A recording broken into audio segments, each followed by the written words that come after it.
en quelque sorte, ça a comme sauvé notre publication un peu. Le gouvernement fédéral canadien et Meta sont en discussion pour voir si les nouvelles d'actualité pourraient revenir sur Facebook et Instagram. J'ai jasé de tout ça avec Christopher Curtis, le fondateur du média The Rover, qui a été touché entre autres par le blocage des nouvelles sur Facebook et Instagram. La crise avec Meta, puis Twitter a été acheté par Elon Musk, puis ça a comme détruit notre growth, notre croissance. Fait qu'il y a à peu près un an, on a commencé à faire des vidéos sur Instagram, puis surtout durant l'élection fédérale, ça a comme explosé. On a vu notre visibilité en ligne vraiment, vraiment décoller.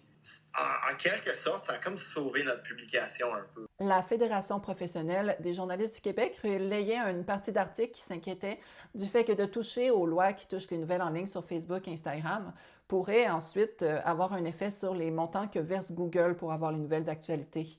On n'a pas vu une scène du 100 millions de dollars que Google et le gouvernement du Canada ont négocié, en partie parce que cette négociation a été menée, dirigée par les plus gros médias au Canada et ils ont décidé que le minimum d'employés que tu devrais avoir pour être éligible pour l'argent, c'est d'avoir 2 employés, puis on paye plus que 2 employés quand tu comptes tout l'argent de pigiste qu'on dépense, mais parce qu'on ne peut pas produire des T4, on ne qualifie pas. Peut-être que les services d'intelligence artificielle de Facebook pourraient avoir un impact sur l'entente future entre le gouvernement fédéral et Meta si ça a lieu.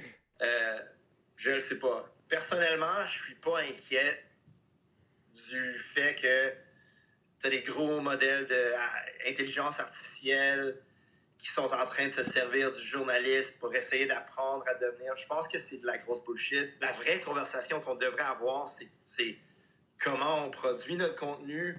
Est-ce que notre modèle de produire du journalisme est-ce que c'est actuel avec toutes les crises politiques qu'on a? Est-ce que la neutralité est nécessairement la solution?